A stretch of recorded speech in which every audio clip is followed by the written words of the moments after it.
to the fourth session of spirituality. You can see this picture on the screen, where at the left side you can see the blocks of show as dark colors. Colors as stare on the 7th level of aura. You can see here in the 7th layer, or in the Nirvanamaya Kosha, or the golden colored outer cover, we can see that there is some hernia, means additional growth. So such aura which is unclean and dirty and unrefined due to various reasons, maybe due to physical health, or maybe due to bad lifestyle, or mental health. So what is spiritual health? Spiritual health is when you maintain the physical health as well as the mental health. You understand the divinity within you, and you understand that you are part of the divine. That itself is called spiritual health. Later on, I will tell a story about the same after some time. So you can see here in which way, either because of the bad lifestyle, or because of the bad consumption of food, or because of the bad thinking, in whichever way, the radiation which is being emitted out of the body itself is contaminated, and all the 7 chakras are corrupted, and there is additional growth. In general, this is what we call it as congestion, and she has called it as, Barbara and Brennan has called it as hernia. In general, hernia means additional growth in the body. There can be hernia even in the body. Why there will be any additional growth anywhere? For example, inside the body, why there can be tumors or ulcers or additional growths of the flesh? That happens because inside the body, if there is any infection anywhere, and when there is infection, the infection is not easily curable, or if the infection is not easily gone, if there's a toxic material stuck up somewhere in some part of the body, and if it is trying to corrode the part wherever it is residing, then generally what body does is, body tries to outgrow this by becoming bigger. Many times there can be hernia occurring as a prolapse at the bottom, or hernia where there is a extension of the stomach region, and basically that is what is hernia. Additional growth protruding itself out of the body. Now this additional growth is happening because there is accumulation of toxicity there, and the toxicity is not going out. Same way in the energy body, there is hernia because additional energy gets accumulated. In fact, in nature, there is a limit for everything. There is a lower limit and there is an upper limit. If the lower limit is being exceeded still lower, then there can be deficiency of energy. Whereas the upper limit is exceeded, there can be a sufficiency of energy. Both are problematic. In the sense, let us say in the body, energy is reduced beyond certain threshold, then the sustenance or the survival cannot be possible. Same way, if the energy becomes excess, then that excess energy cannot be utilized by the body, and that excess energy itself is going to affect us. That is why it is told that Ati sarvatra varjayet atirekam amrutam visham. If anything exceeds this limit, even a nectar can become a poison. And Ati sarvatra varjayet, there must always be this bound between lower limit and upper limit.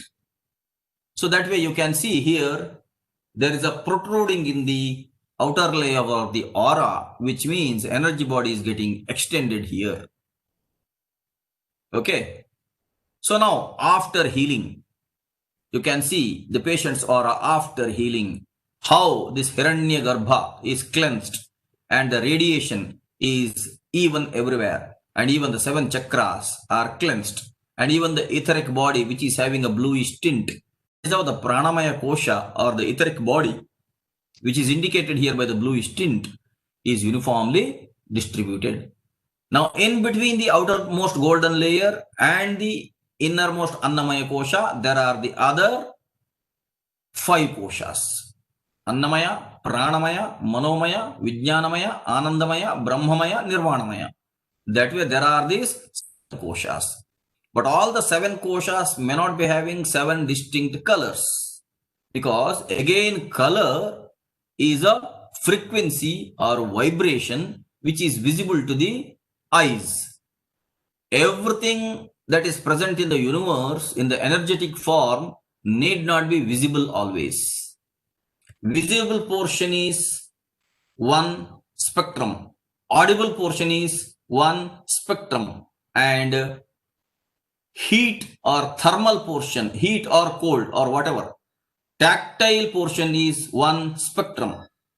So we cannot say that all the energies that are in the universe can be sensible or can be felt or can be sensed. There are energies which may not be sensed by the human beings at all. Why I am telling you is, now don't ask me the question that between the Pranamaya and the Nirvanamaya, there must be other colors for the other koshas also. You may feel that way. It is not so. There need not be those colors as such. But then how do we say there are 7 layers? The 7 layers are distinctly felt by the meditator or by the rishi or by the yogi. It may not be always available to the sense organs. That is the idea here. So you can see after the healing can happen either through hands or through crystals. There are 3 steps here: cleansing and scanning and energizing. Initially scanning, then cleansing, then energizing. Wherever there is congestion, removing. Wherever there is depletion, supplying. That is how the whole of the aura is cleansed and energized after the healing treatment. Let me go on.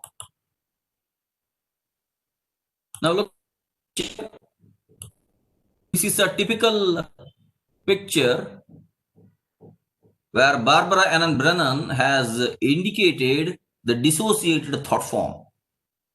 How thoughts can affect the mind and how mind can affect the prana and how prana can affect the physical body or Annamaya kosha. You know that mind is third sheath called Manomaya kosha. Now whatever happens in the mind is consuming energy in its own way. That is the Pranamaya kosha energy. Now the Pranamaya itself is part of the radiation that is emitted from the body. On the other hand, through Pranamaya kosha itself, the energy can get into the body through the chakras. Both are possible there. Body will radiate energy from the chakras to the outside world. That is possible. Some other energy can get in through the chakras to the body. That is also possible. That way, all chakras are two-sided. In the sense, they are receptive also, they are transmittive also. Now, in the head, if there are these many thought forms, in going to affect your energy levels. I will change this. No way out. I don't want. I don't know what to do. I am angry. I am hurt. I can't stand this. Why do I do this? I am angry. I hate myself. Help. It is his fault. You do it for me. I hurt. I am a shit. I am angry. If you would only, then I would be okay. I can't stand this. I don't know what to do. I am angry. I hurt. I will never do that again. Never. I can't help it.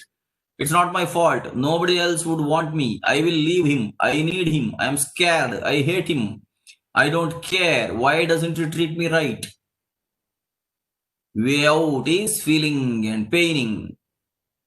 So this way, the brain may be comprising of these many different types of thought forms. And as I have told you, brain itself requires nearly 25% of the energy that is produced by the physical body.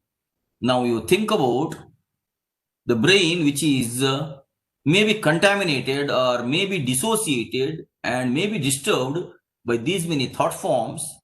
You can think about the brain's efficiency and in what all ways brain will unnecessarily utilize the energy in an excessive fashion. D.V. Gundappa, in his Kannada book, Mankutimmana Kagga, says one particular poem ತಲೆಯೊಳಗೆ ಕೂಗಿಹವು ನೂರಾರು ಹಕ್ಕಿಗಳು, ಕಾಗೆ, ಗೊರವಂಕಗಳು, ಗೂಬೆಗಳು. He says, inside the head there are hundreds of birds chirping and making noise. Crows and owls are making noise. These are these dissociated thoughts. My dear listeners, the Kannadiga listeners, please read the book Mankutimmana Kagga, one of the great classics written by D.V. Gundappa. It is also called as Kannada's Bhagavad Gita, a great classical work. And after you read the Mankutimmana Kagga, if you still have time, read its sequel, which was published after D.V. Gundappa left his body, that is called Marulamuniyana Kagga. Mankutimmana Kagga discusses the general facts of life, whereas Marulamuniyana Kagga discusses the spiritual facts of life. Both are great books. Mankutimmana Kagga will develop your personality, whereas Marulamuniyana Kagga will lead you towards self-realization. That way, these two classical works are there.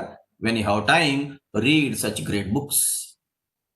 And as much as possible, remain focused, remain concentrated, remain divine.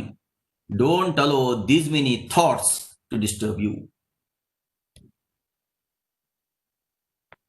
You can look at some of the pictures. There are energetic defense systems. Now, Barbara Ann Brennan gives different types of names for this.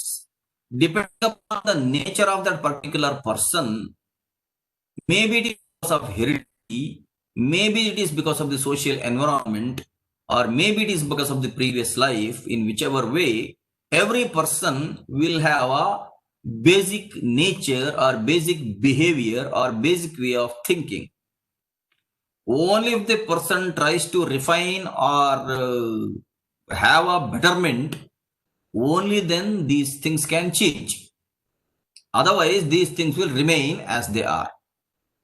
So, here Barbara calls the first aura as porcupine, because the aura is having so many needle type shapes. Next, she tells the second picture, withdrawal. If somebody is an introvert, if somebody is isolated, it can affect in the aura as well. Because mind is controlling the pranamaya kosha, and pranamaya kosha is controlling the physical body. Mind itself is manomaya kosha. Manomaya kosha is controlling the pranamaya kosha. Pranamaya kosha is controlling the annamaya kosha. So, whatever affects the mind is going to affect the aura as well. Third one is beside himself. Fourth one is verbal denial. Fifth one is oral sucking. Sixth one is hook and mental grasp. You can see this. Someone trying to mentally have an enticement towards the other one, mentally trying to obtain or gain control over someone else. You can see the mental grasp here, where the aura will extend all the way to the other person. And someone else will get hooked up. Now, how to avoid this? We don't want someone to mentally grasp us. And we don't want to be hooked up. So, what is the methodology? The methodology is there is a very beautiful Jnanakriya called Hiranyagarbha Jnanakriya. I am going to teach this particular Jnanakriya when I start the practical sessions. I cannot teach you right now here. But remember this, the way to overcome someone else grasping ourself and we becoming hooked up and the other person grasping mentally can be completely avoided if we shield ourselves by making our Hiranyagarbha stronger, and by making our Hiranyagarbha actually much stronger than the other Hiranyagarbha. It is possible by means of a very focused technique called Hiranyagarbha Jnanakriya. Anyhow, I am going to teach it to you when the online session starts. I know in my online session I will have only 10 to 20 people, not more than that. And I am going to conduct this practical online session only for the people who have been regularly attending only these sessions. All other people will be removed from the WhatsApp group because they are totally inactive. Whomever I don't see in these sessions as participating, gradually I will remove all of them from the group and they will not be able to attend the practical sessions as well, because the practical sessions cannot be recorded. Practical sessions are always video and one-to-one, one-to-many maybe. When you are all there, I will be teaching here in the online mode only, but I will not record it, because recording is not going to help in any way unless you directly learn it. So let it be for the future. Come down here, tentacles and silent obvious brooding. You can see when some people keep on developing selfish thoughts or keep on developing how to make use of others, then the aura also will develop such tentacles. Then there is a silent obvious brooding and verbal arrows. You can see in their mind, when they have such words, they can express it through verbs, and even then the aura will extend such arrows. Then you have a combination, you have a hysteria, you have a boundary containment, and you have a power will display. So when there is a power and will display, if you develop a willpower there, gradually such arrows will be shot up through the aura, and your aura will become more stronger. So these all pictures indicate that mind will have a direct control over the flow of energy around the body.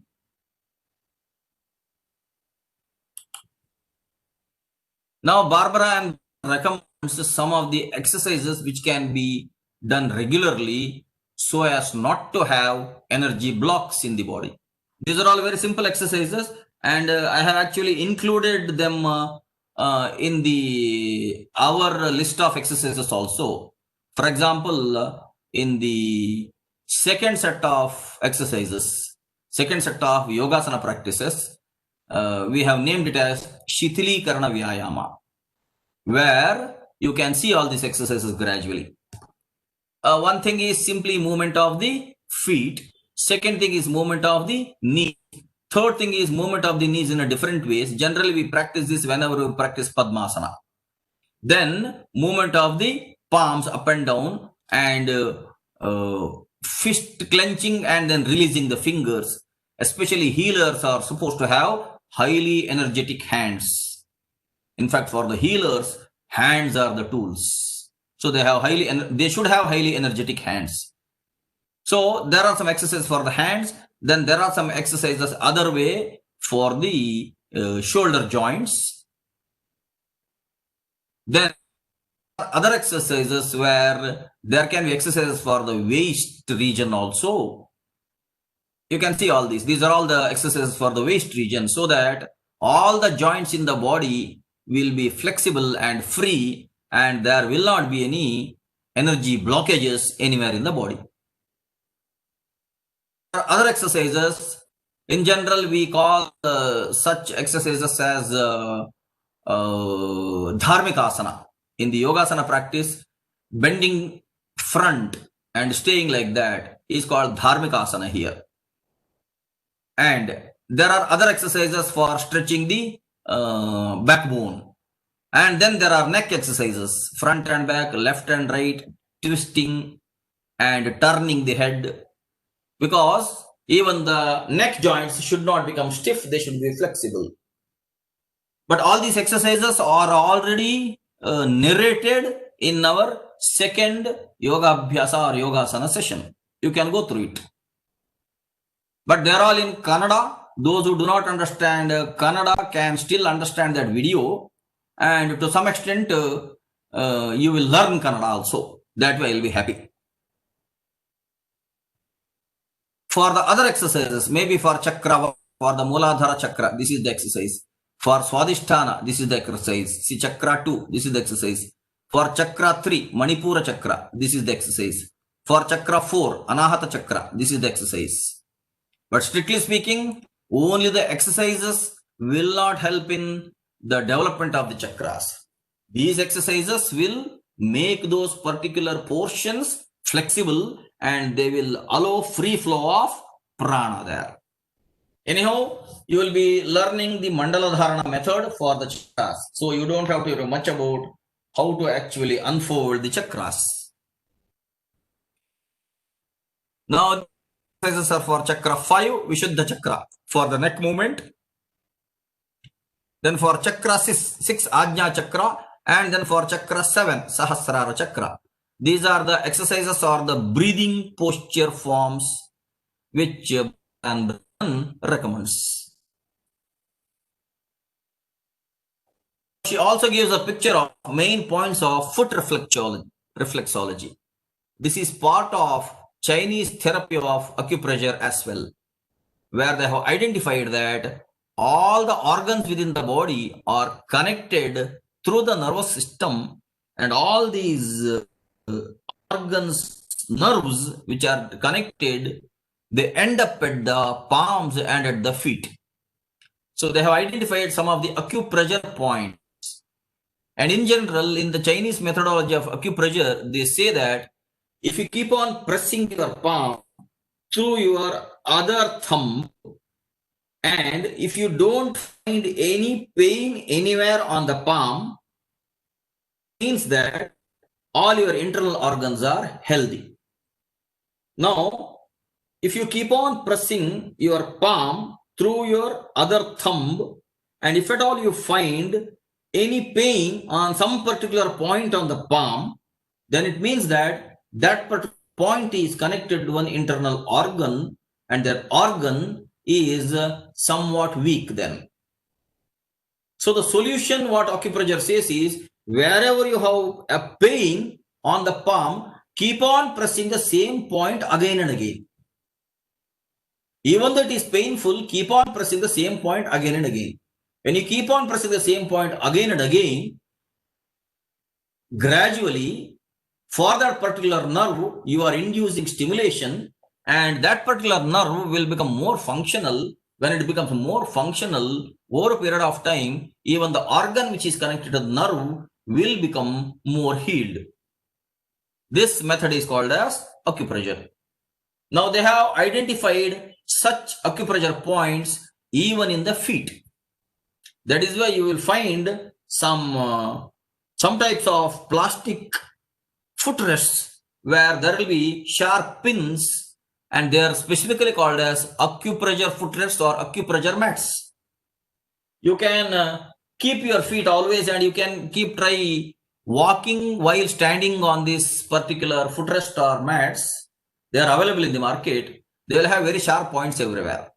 So if you keep on pressing your feet on these acupressure mats, gradually that activity will stimulate all the points in the feet.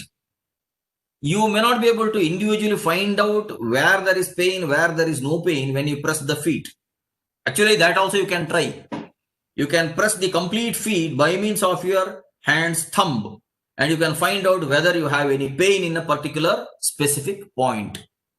And if there is a pain, you have to keep pressing that point. But these mats will help you in such a way that you don't have to identify where there is the pain in that particular point. You can simply keep on pressing your feet on the acupressure mat. All the points will be pressed there, including the points where there is no pain and include the points where there is pain. All the points will be pressed there. By means of continuous pressing there, somehow gradually healing will happen as all the nerves get stimulated. This is the principle of acupressure. Now you remember the picture where Barbara Ann Brennan used to touch the feet of the patient and she used to transmit energy. Actually, she was not performing acupressure therapy there. She is showing this picture only for that purpose, that she is directly energizing these points by means of her hands. And when she energizes these points, automatically all these nerves are energized when she is channeling energy, and all these nerves will carry the energy all the way to those particular organs, and that is how the complete body gets healed. This is Barbara Ann Brennan's method of healing. That's why I've been telling you, we should appreciate such great people and who were having so much compassion towards the patients. So you need not remember all these things as such. Even though they have identified that ears and eyes and lungs and shoulder, they all have their respective points on the feet. You don't remember all that. In fact, our ancestors used to walk daily Barefoot, they used to walk daily. They used to walk for many kilometers in a daily basis. Because of this walking on barefoot, they used to walk on thorns, they used to walk on stones. Everyone did not have shoes and chappals few centuries before or even few decades before. I have seen my own grandparents walking without wearing chappals around the home or around the house. They used to wear chappals only when they used to travel outside the home. Otherwise, when they were within the home, for going here and there everywhere, they never used to wear chappals. So when they used to walk barefoot, automatically acupressure therapy used to happen to them. And that is how they used to remain healthy. That's a very simple principle of maintaining health through acupressure. Now you see this particular picture. In this particular picture, there are two physical eyes. But inside the brain, there is this pineal gland. And inside the brain, there is this visual cortex. Please remember, we discussed this earlier in the previous session on healthy head and healthier mind. Eyes are at the side, whereas visual cortex is at the back side. But there is one other metaphysical thing that is called as third eye. You can see the physical eye requires light to come in. When the light comes in, the light is carrying information. Light falls into some other object. The reflected light comes to your eyes, and the reflected light carries the information of the object on which it got reflected, and you will see the other object only when that light reaches to your eyes. So the physical eye or charmachakshu requires light to come in into it, and then it is going through the stimuli into the nerves, and that is when the visual cortex is making you to see something. Okay. Now you can see the mechanism here. There are two eyes, and this I had already discussed earlier, visual cortex, thalamus and all that. But there is some other thing happening. She has called it as the anatomy of internal viewing. There is this pineal gland. If by means of a particular meditation called Saptabindu Dharana, if the bindus which are within the head are energized, don't worry, I am going to teach you that dharana also in future. If these bindus or points are energized, then it is possible that when pineal gland gets highly energized, you will develop a special type of psychic vision. When you develop a special type of psychic vision, that is called as third eye vision. When you develop a third eye vision, without the charma chakshu, you can see things in a different dimension. That is called divya chakshu. Now don't ask me whether you have that ability, sir. I don't have that ability. Even though I practice Saptabindu Dharana, I have not practiced so intensely such that I will develop such siddhis. I don't have such siddhis. But I know people who have such siddhis. I am going to talk to you later on, not today. I am going to talk to you later on about Sadhana Malya, who is one of my spiritual mentors. And she does the channeling of an angel, and she has this ability of psychic vision. When she is in trance, she can see without actually opening her eyes. This we can personally verify later on whenever I tell you about the details of meeting her. Okay. So that is what is called as Divya Chakshu, means everything need not be seen only through the physical eyes. There are many such hidden abilities which are there already present in the human body. God has left them covered now. And God has left them purposefully covered so that He wants us only to uncover them or unravel them or unlock them. He has kept some resources within the human body so that humans only have to find out those resources by themselves and they only have to utilize these resources. So about 75% thing he has made it as accessible, remaining 25% thing he has kept it hidden, and he has left it for us to unlock or unravel. This is one such ability called Divya Chakshu or third eye. You read one book called Third Eye, written by Tuesday Lobsang Rampa, one great Tibetan monk.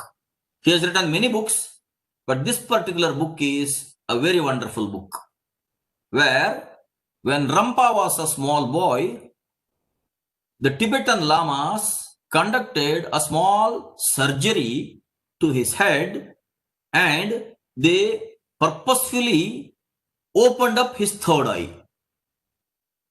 And after they opened up the third eye, he could see through the visible eye also, he could see through the third eye also.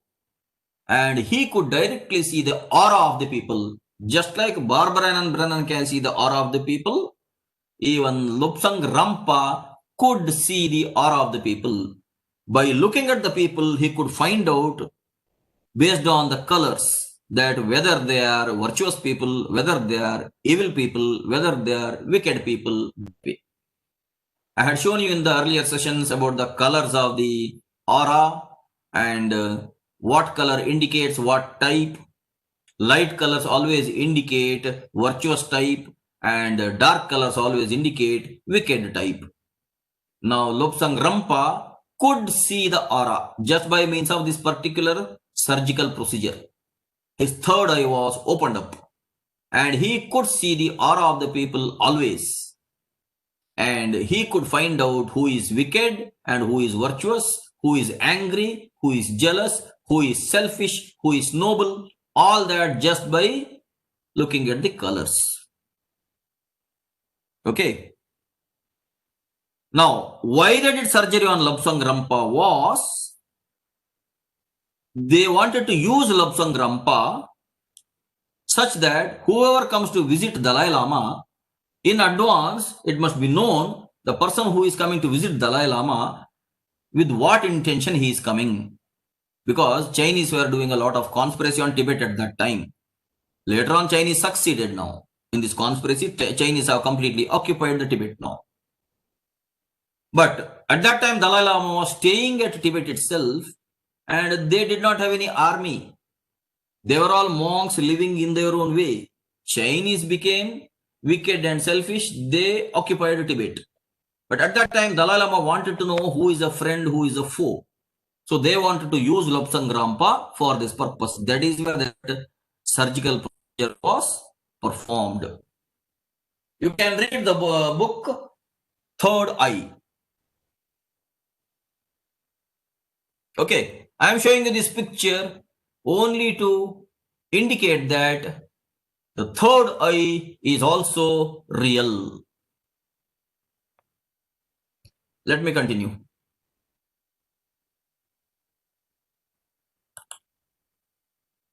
You can also read one more book written by Leadbeater. Leadbeater was the third president of the Theosophical Society. Annie Besant was the second president. Madame Blavatsky was the founder of the Theosophical Society. In those days, these three people had done very serious penance, and they had practiced a lot of occult as well as spiritual practices. And they had developed many such abilities of the occult powers. You can read the books written by Madame Blavatsky also. You can read the books written by Annie Besant also. I can keep on giving you a list of books. In fact, we have put such a list in our website, www.sacredyoga.in. You can go into the website and you can see all the books are listed there. You can read one particular book written by Leadbeater called Man Visible and Invisible. Even Leadbeater could see the aura of anybody because they had practiced all such things. Because at that time, for livelihood, they would not have to do a lot of other things. Unlike in our generation, for our livelihood only, we have to do a lot of other things. If I was given the freedom that my life and my family's maintenance is taken care of by somebody, then I would not work for my livelihood. I would dedicate my complete time for spiritual practices and discussions and writings and teachings only. But I don't have that freedom as of now. That is why I could not practice all these things rigorously. But in those days, people like Annie Besant, people like Blavatsky, people like Leadbeater practiced heavily, and Leadbeater could see the aura of the other people, and then he used to ask a painter to paint the similar pictures. The way in which Barbara and Brennan asked an artist to write the colorful pictures, same way Leadbeater also told another artist to write such pictures. In that book also, a lot of such color pictures are discussed and explained. You can go through the book, Man Visible and Invisible. And Theosophical Society is very much active even today. Even in Bengaluru, that is very much active. Their books are available if you go to the Theosophical Society's main center, which is near K Market. There you can buy all the books written by these people who had written it centuries before or decades before.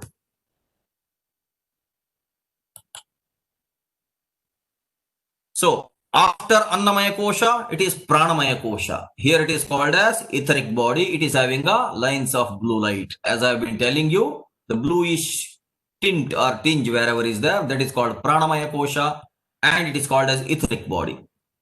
Now the Manomaya Kosha is clouds of multicolored light because chakras are being manifested at that time. Actually, chakras are penetrating in all the 7 layers or 7 sheets.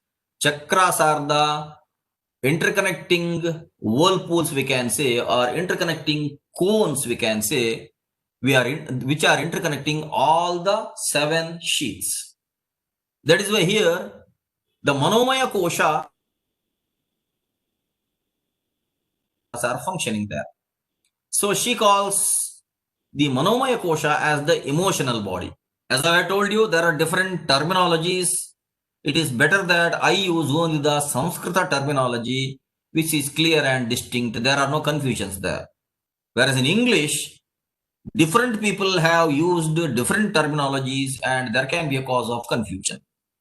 So I'll tell you that the left hand side is Pranamaya Kosha and the right hand side is Manomaya Kosha. Similarly, the left hand side is Vijnana Kosha, the right hand side is Anandamaya Kosha. Here she calls it as the mental body and the astral body, lines of yellow light and clouds of multicolored light. Next, cobalt blue space, the etheric template level.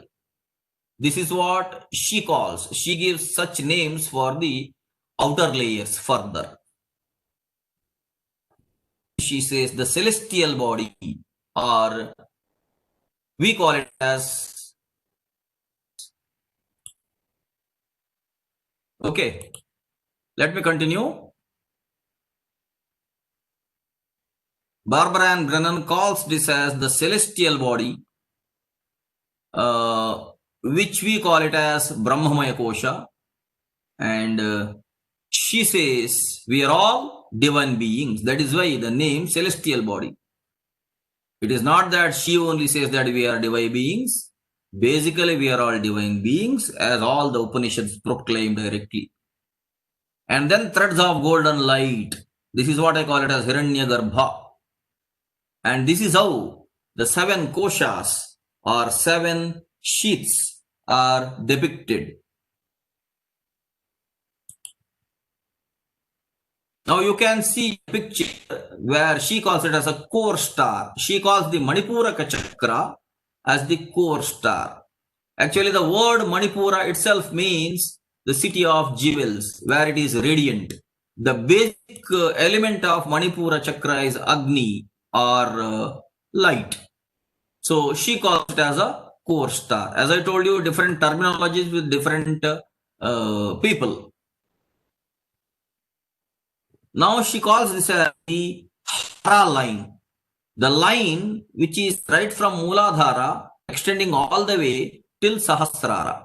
There is a line or a meridian that is connecting all the chakras internally. In our terminology, we call it as Sushumna Nadi. And they also call it as silver cord. Whereas Barbara and Brennan calls it as the line of Hara. And the core star level of a group of people. Let us say there are people who are radiant beings.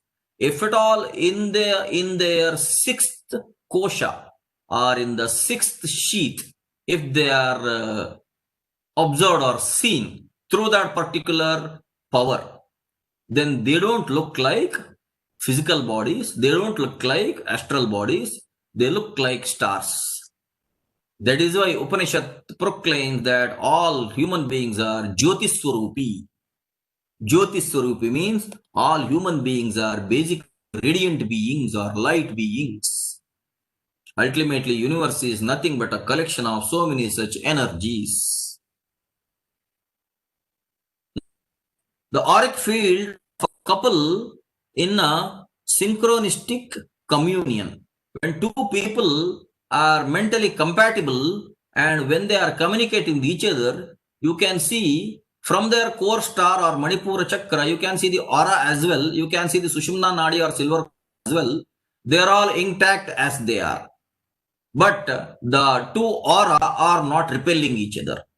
Which means when these two people have affectionate feeling, then the aura or the magnetic field around them is not opposing as such. I showed you in the previous pictures of porcupine or such all other things, you cannot see such shape of the aura here.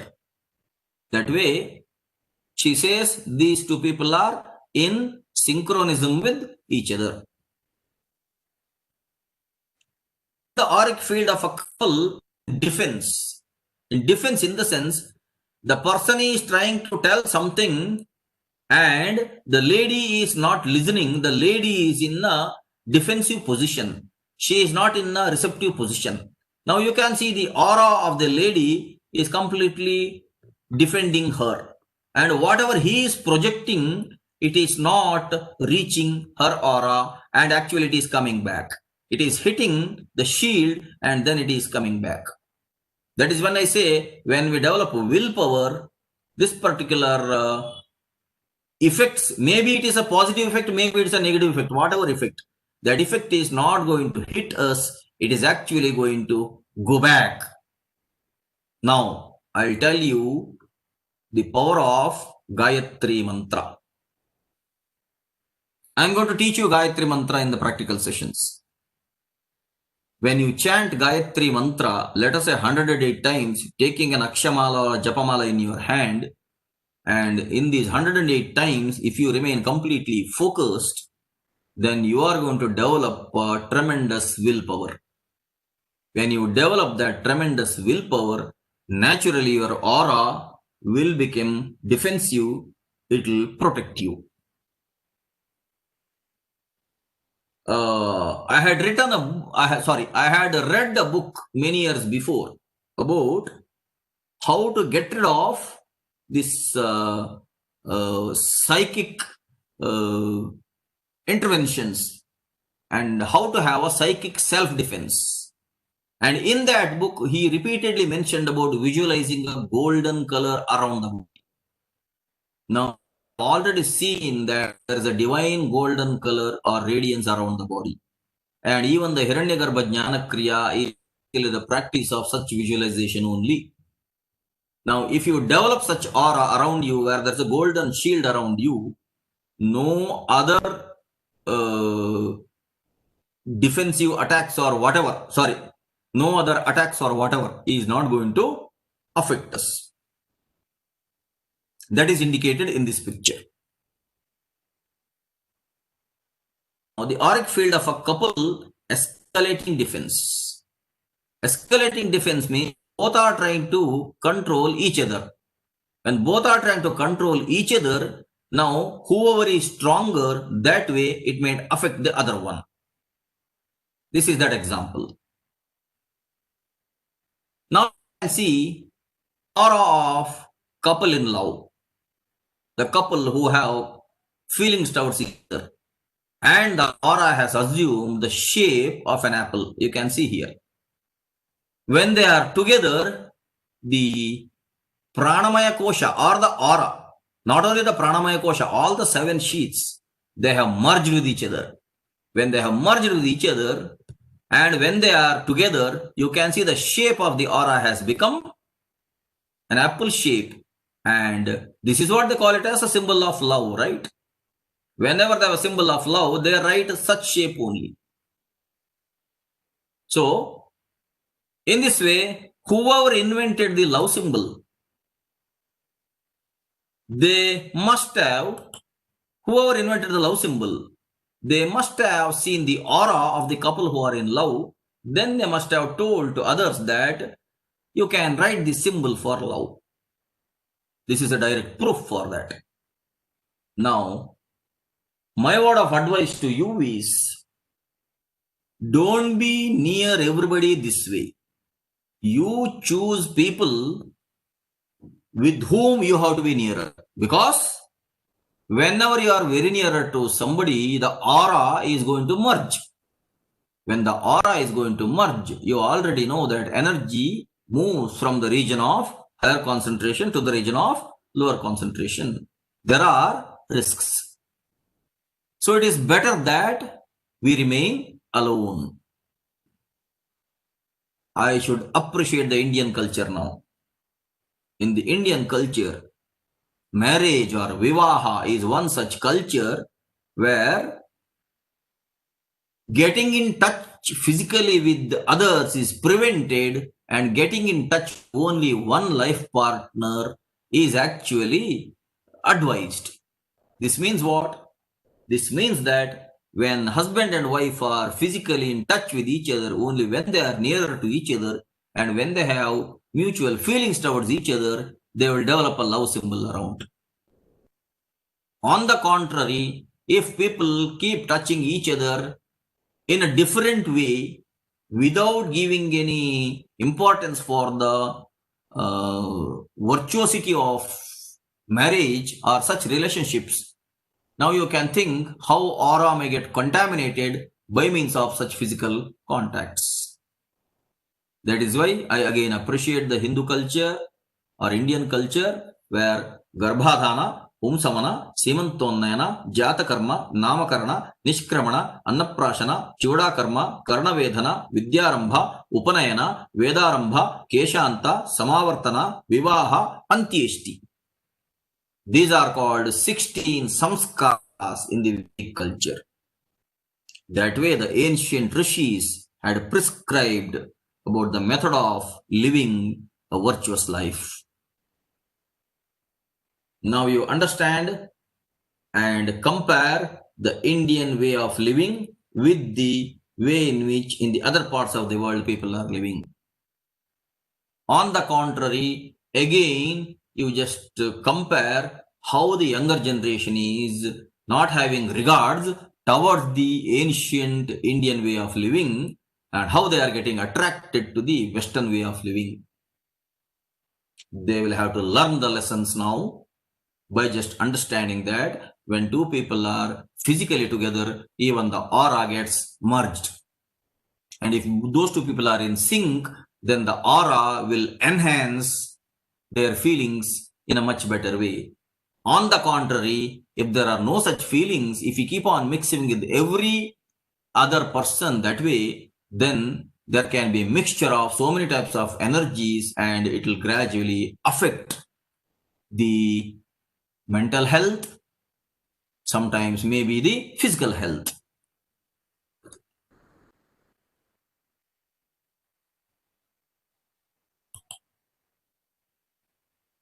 I'm coming to the last portion of this particular presentation. Till now, I showed you all the slides where the pictures the Brennan's contributions. Now, so many people had worked on this particular energy field. The first one to have a remarkable invention was Semyon Kirlian and his wife Valentina. In the year 1958, Semyon Kirlian, a Russian scientist, had developed a special type of camera that was called as Kirlian camera. Whatever you are seeing now is a device which is called Kirlian photography device. He used this device to take the photographs of living objects. He used to take the photographs of leaves, photographs of human hands. Wherever life was there, he used to take the photograph and he used to actually measure the aura that way by taking the pictures. This was the Kirlian's contribution. Later on, one more great scientist called Korotkov, again a Russian scientist. He developed a different type of camera called Biowell GDV camera, gas discharge visualization camera, by Dr. Korotkov. Konstantin Korotkov, in 1986, he invented this particular device. He was inspired by Kirlian himself. In Bengaluru, there was a camera also many years before. And now in Bengaluru, there are centers where this particular camera is available. GDV camera of Korotkov is available. And you can also visit those centers and you can get a photograph of your own aura printed. I am going to show you the printout of my aura and my wife's aura later on. So, whatever I told till now, if you think it is bogus, now you visit one of these centers and pay some prescribed fees, get your aura scanned and get it printed, and it is up to you to verify your own aura. So that way they have developed technology also. We should appreciate Kirlian and Korotkov for their remarkable contributions in this field. Now I'll show you the aura of mine and of my wife, and we took this photograph in 2012. That printout I'm showing you on the slides now. Look at this. This is my aura, which I took on 1/9/2012, almost 8 years before. Okay. Now you can see this is the aura around my physical body. And you can see the thick bluish tinge here. And you can see almost golden layer also. But as this is a printout, you do not expect that whatever was Barbara and Brennan's painting, in the same way printout will come. Anyway, no machine will be very efficiently going to detect all the energies that way. But at least this much of evidence is there for the existence of the aura is visible from this printout. What they do in this particular process is, this 1R, 2R, 3R, 4R, 5R are right hands 5 fingers. 1L, 2L, 3L, 4L, 5L is left hands 5 fingers. They ask us to keep these fingers, left hand and right hand, one after the other, onto a particular sensor. And the aura around the finger is going to be measured by that equipment. Later on, Korotkov has written a particular software where he will extract the complete body's energy just by means of the energies of these 10 fingers. That is why I told you a Vedic chant earlier called Ayam me hastaha Bhagavan, Ayam me hastaha Bhagavattaraha. This palm itself is God, this palm itself is more than God. So just by the measurement of the radiation around the fingers, Korotkov had understood that all the body's energies are circulating everywhere, and it is enough if he takes samples from 10 fingers. Using those samples, he can construct the complete body's energy diagram. And that is how at the center you can see the complete energy diagram. Now, looking at this diagram, you will find out that 2012, my aura was not actually uniform. In fact, in 2000, in the month of April, my father died, and in the month of September, my grandmother died, and in the month of December, my mother was murdered. And the murder of my mother made me to go into a trauma state sometimes. I was heavily upset because of the loss of my mother. Unfortunately, that incident happened, and even though you call me as a spiritual person, even I have feelings. And when my feelings were affected, for the next 1 or 2 years, I was under a certain trauma. So at that time, even my aura, you can see, it was not actually so much uniform. But recently, I have not gone for such measurement. I have been practicing yoga abhyasa, and now I don't know how is my aura. But it is up to me to again refurbish or rejuvenate my aura. It is up to us to again come back to the normal form of life. So let us see from this picture what all judgments we can make. In the next slide, I will show you. This is the center, this is at the left side, this is at the right side. The printout is going to be given on these sides. Now you can see here near my Ajna Chakra, there is some congestion as well as depletion. And throughout you can see there are congestion somewhere, there are depletions somewhere. The energy is not fully distributed uniformly. And you can see here at the right side, there are patches here. That means there are leakages here. That means aura is unprotected here. Physical body is unprotected in this region. And here also you can see at the left side, somewhere here, the physical body is unprotected. Even the Mooladhara is affected to some extent. So, looking at the shape of the aura, you can come to a judgment whether the aura is strong or whether the aura is radiant. This indicates all the 7 layers. Now, based on this, they give a printout of the alignment of the chakras, where physical space is meant to be Annamaya Kosha and emotional space is meant to be Pranamaya Kosha. Now, you can see my Sahasrara is in the middle. My Mooladhara is in the middle. Swadhisthana, Manipura also, Anahata also are somewhere in the middle. But Vishuddha and Ajna are slightly dislocated. They are into the physical space.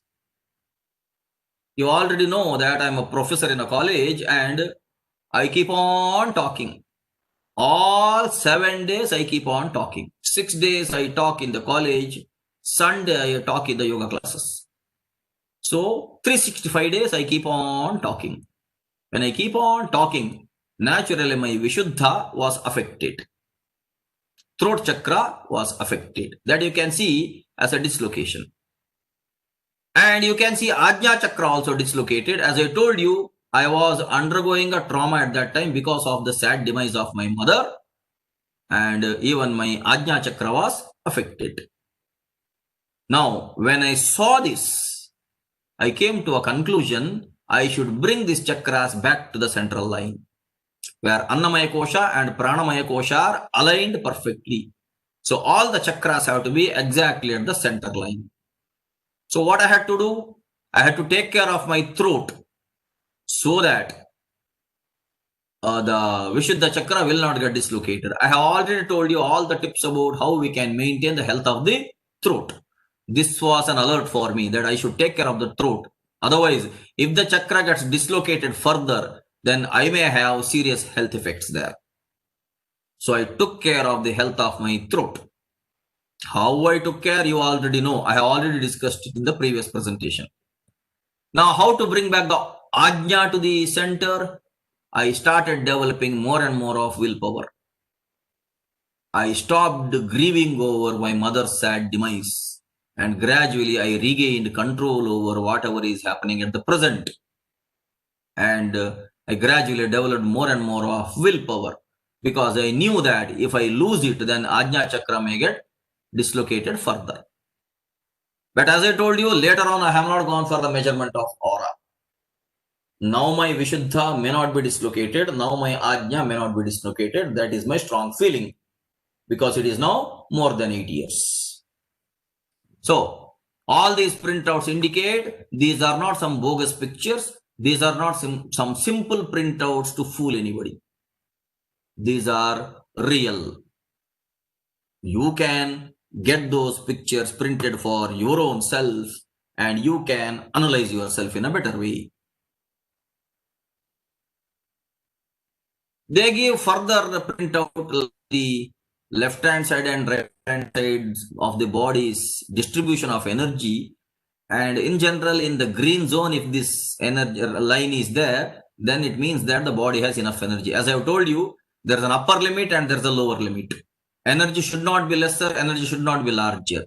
But my energy is slightly lesser in 2012 because of the reasons which I had already told. You can see somewhere there is a slight offshoot of energy for the liver and for the right part of the heart. That was again because of those things. So I decided later on that I should get back to my regular yoga abhyasa practices of asana, pranayama, dhyana, and I should again rejuvenate myself. They give some tabulations where all these values are given in a tabular form. That is not of much importance for us. For each part of the body, the energy level can be measured this way. But this is all used for the research purposes. It is not of much importance for us as such. At this particular of my wife Lakshmi Shetty, again on the same day we took this printout. When you compare the aura of mine with my wife, you can see drastic differences where at many places there are congestions. You can see at the Ajna there is a depletion. And here at the back side there is a congestion, again congestion, again congestion. At least my aura was somewhat uniform. My aura had lesser energy content, but it was somewhat uniform. In my wife's case, you can see a lot of non-uniformity. There are reasons for this also. My wife had lost her in her childhood itself. Father was into politics, and he was also not really very attentive to his children at that time. And wife is the middle one. She has one elder sister and one younger sister. 3 sisters and nobody else to take care of them. So they had some trauma right from childhood. Gradually, it affected her aura.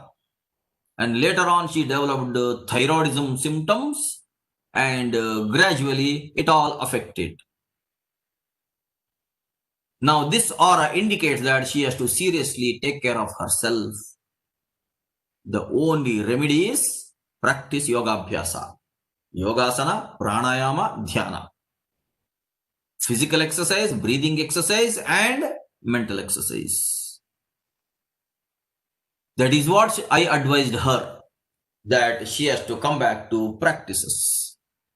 And as I am telling you, we have not gone for further measurement. This was a great lesson for both of us, that we have to take care of ourselves in a much serious way. We cannot depend on the medical system in any other way. Getting dependent on the medical system is not a permanent solution, because if you keep on consuming medicines, then if you will keep on getting victimized for the habit of taking medicines. I've been telling you earlier also, health is not the consumption of medicines. Health is the non-consumption of medicines. So the aura indicated that we have to take care of our physical health and we have to take care of our mental health as well. That is why I tell Patanjali as the greatest scientist on this earth. Now, I showed this picture to my wife and I told her that there is something seriously wrong in her aura when compared to my aura. This is the other picture, center, left and right. You can see there is a lot of congestion at some places, and there is no non-uniform distribution of energy. You can look at the chakras.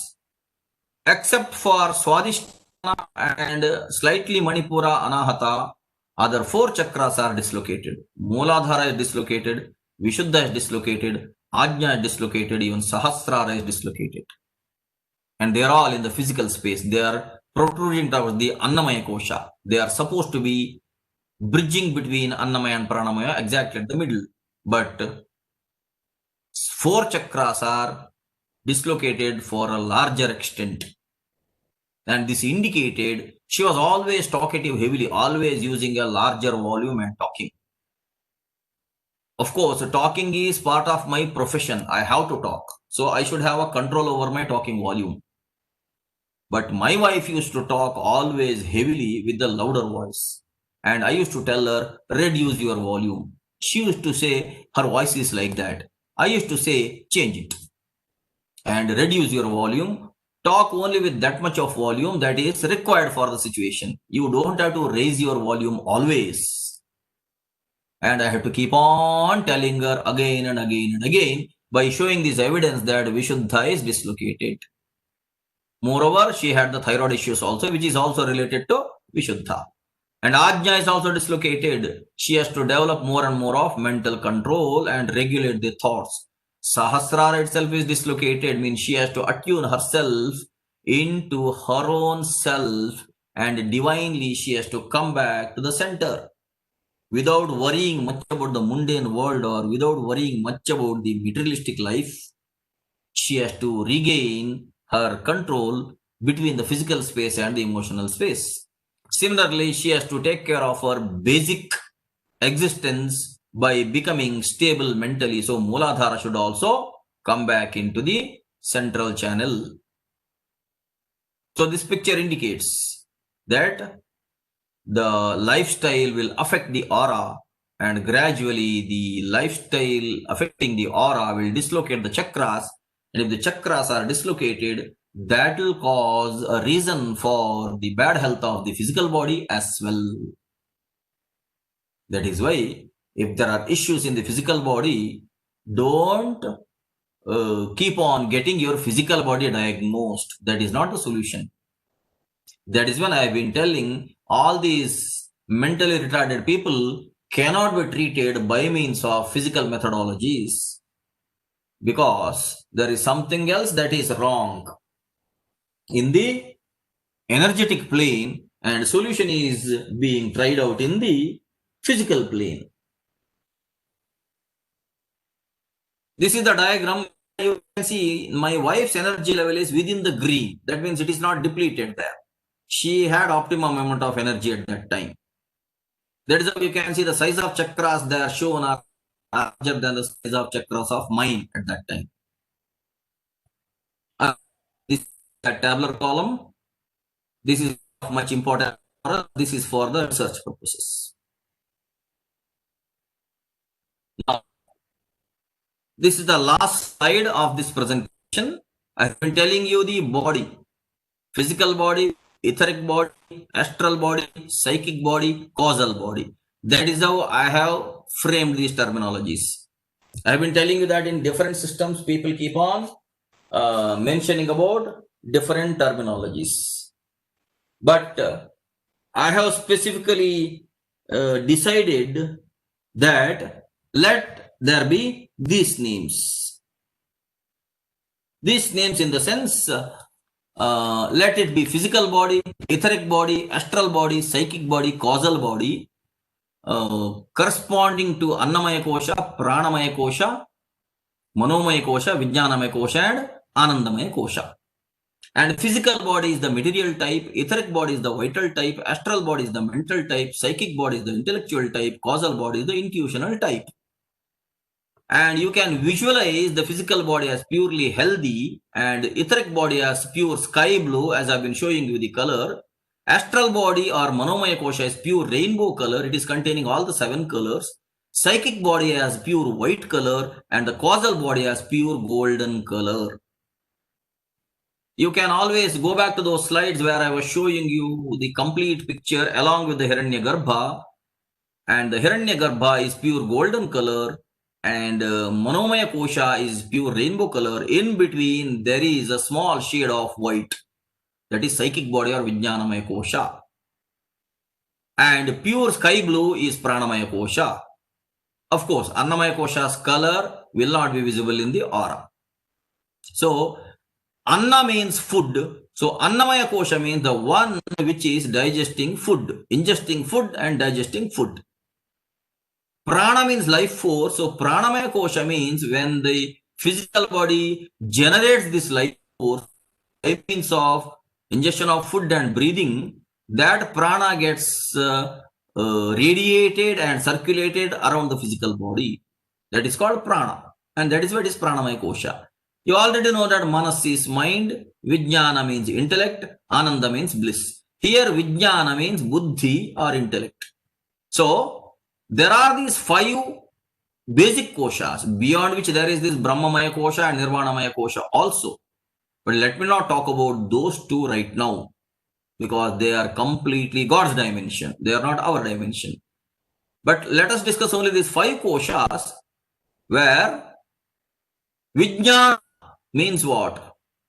Correctly understanding or going beyond whatever is known. Intellectual effort only we have to understand these things. These are not accessible to our normal sensory apparatus.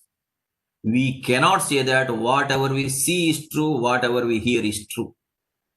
We should also say that there are things which we cannot see, which we cannot hear, but they exist. That way, this psychic body or Vijnanamaya Kosha, we call it as it is containing intellect. And the Anandamaya Kosha is basically a egoless state. In the sense, until Vijnanamaya Kosha, right from Annamaya Kosha till Vijnanamaya Kosha, person will have an ego. But in the Anandamaya Kosha, when ego is lost, bliss is formed. Bliss is already there. Bliss is not exhibited because of the ego. So when a person becomes egoless, that is when Ananda or bliss is exhibited there. That is what is called as Anandamaya Kosha. Now, the source for this is Taittiriya Upanishad, where it distinctly discusses the 5 koshas. Now, this is nothing but body, breath, mind, intellect, soul. Body is physical, breath, because of the breath only prana is generated, and mind is Manomaya Kosha, Manas, intellect is Vijnanamaya Kosha, Buddhi, and Anandamaya Kosha, soul or self, which is a egoless state. Why do we say in yoga that Dhyanam Nirvishayam Manaha? Dhyana, meditation means Nirvishayam Manaha, mind without any thoughts, mind without any subject, is called meditation. Why? Because when there is no thought, there is no ego. When there is no ego, there is no mind also, but there is only self or soul or Ananda or bliss. That is the meaning there. What is navel dislocation in medical terminology? Navel dislocation. Okay, that is not related to the chakras here. What happens is sometimes gas gets formed in the intestine. Because of the digestion process, when gas gets formed in the intestine, navel region earlier had an umbilical cord. Through the umbilical cord, you were connected to your mother. Now, after you got born, your umbilical cord is no more there, but the navel region's internal muscles are still there. And when there is an imbalance of gas in the stomach area, if that gas is stuck there in the intestine, it will gradually affect that particular region of the stomach. And then it may pull the navel either to left side or to right side or to upside or downside. It is because of the internal gaseous pressure, and it is basically a toxic gas which is formed. Now the navel may be pulled slightly, or you may feel pain there.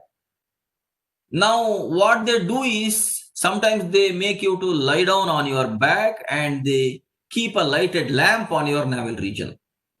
What happens is, if you stay like that for some time, The lamp remains steady on the navel region, and partly the heat of the lamp is spread around the navel region, trying to release the gas that is formed in that particular area, and gradually gas has to escape through the rectum.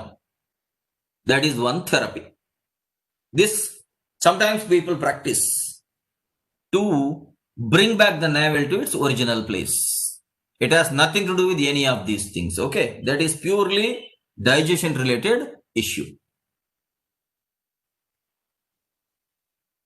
What we do not to have this navel dislocation is we have a method called Bandhatraya Pranayama, where we have Mula Bandha, Uddiyana Bandha, and Jalandhara Bandha. Or Agnisara Kriya, where stomach is pressed in and released out, pressed in and released out. Then what happens is, if there is a pressure that is around the navel also, because of this continuous movement, the gas which is stuck up in the stomach gradually gets released. So we perform such exercises to the stomach such that gases will not remain stuck inside the intestine. That is the only point there, nothing else.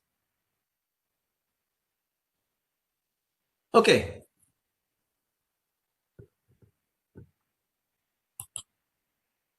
Due to prana only, all the body parts function properly. So it means prana is affecting the Annamaya Kosha as well. Correct. This I have been telling again and again. In the Prashnopanishad, there is one shloka which says, Pranasyedam vashet sarvam tridive yat pratishtitam mateva putran rakshasva shrishcha prajnancha videhina iti. Means, basically, universe is filled with prana. But that prana is not the individual.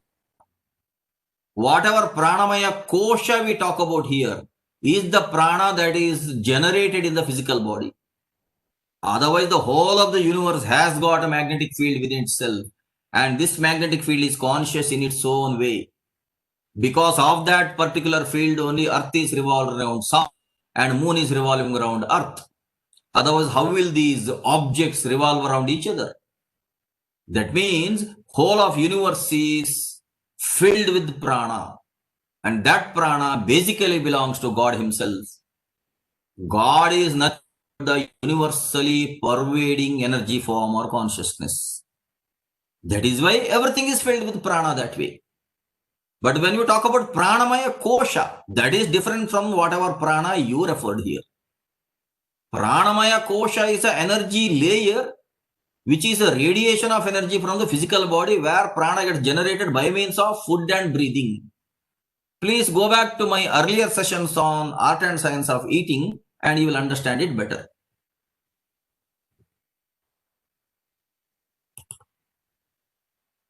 Okay. Now, I told you that I will share my experience with the ghosts. In between, there was a few minutes gap. So I will fill that by telling this particular narration. Then I'll stop today's session.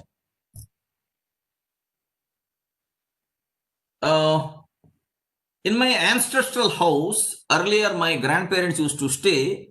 After my grandparents passed away, no one stayed there and that house used to remain vacant.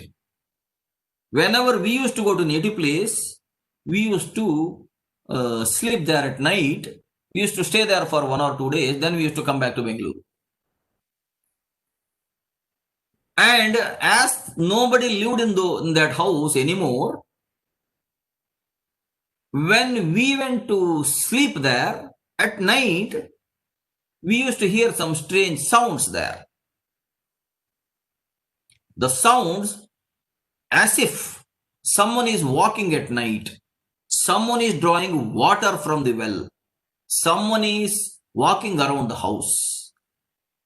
The sound was distinctly heard by many of us, not just 1 or 2, many family members. And initially, we were afraid that only at night time this is audible, and when we open the window and see, we don't see anybody there. There are no other people. At night time, who will go to the well and draw water from the well and walk around the house. But there was no harm done to anybody. Even today, there is no harm done to anybody. But even today, this phenomenon is still there. Even now, in that house, sound is there. Right now, my aunt and her son are staying there. Now they got used to it. They are not afraid because there is no harm done to anybody. My aunt and my cousin, they are not afraid. They sleep there. But whenever I go there, even though I am not afraid, but I don't get sleep there. Because some strange sounds keep happening. In fact, I was born and brought up in the house. I had slept there for so many years. Until my SSLC, I stayed in the same house. Night times, many other sounds used to happen. Insect sounds, frog sounds, all that sound is natural sounds. But these are some strange sounds. Footsteps and water pouring, water moving, like that. Gradually, I understood that there are these ethereal beings. The being who earlier stayed in the house means they may be the forefathers or foremothers of our family. Maybe my grandparents' earlier generation, or before my grandparents came there used to be a house where other family used to stay there. Maybe those people who had the habit of drawing water from the well and going back and pouring the water into the vessels, they were habituated with that particular work. And even after they left the body, they carried this memory. Funnily, now that well has got a motor pump and it has got a switch there. Now when we press the button, water gets pumped out. But as these beings who belong to the earlier generation, they were not used to using the pump set or switch, electric switch. So they were having the habit of drawing the water from the well. Now they have left their physical body. They have left Pranamaya Kosha. They are in the Pranamaya Kosha. They are stuck there. And even now, in their dimension of memory, they are working that way. And they are not harming any of us because actually they are not seeing us at all. We are not visible to them. But whatever they do is audible to us. But that is audible to us only during night time. There are equal chances that they are doing this even in the daytime. They are involved in that particular activity 24 hours. It is like a DVD or CD which is playing non-stop. Same song is playing non-stop. It is like that. They are stuck up in the mental dimension. That is why I was telling you yesterday or day before yesterday that we need not fear about the ghosts. They are unrealized beings who are stuck up in their dimension. And when I met Sadhana Madam and when I asked her in her trance about this particular phenomenon, she told, you don't have to worry about them. You come here, stay here for 2 days, then you go back to Bangalore. You don't worry about them. Let them be doing whatever they are in their dimension. So I understood that I need not do anything to them because they are not harming us as such. They are stuck up in the mental dimension until aging happens for them in that dimension. They keep doing this. And even now they are doing this. That is why I say yogaha chitta vritti nirodhaha. Whatever is in the memory, that has to be restrained. Otherwise, whatever remains in the memory and that existence only continues. And I am telling you, even now, such sounds exist now. Because in the daytime, other sounds are there in nature. We are unable to hear these sounds. Only at night time when we hear these sounds, we get irritated. Because we keep on expecting such sound now. But it is happening in daytime also. After I understood this particular fact, I stopped becoming afraid of them also. Okay.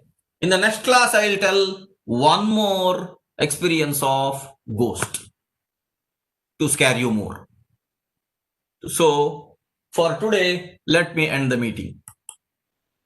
See you tomorrow evening.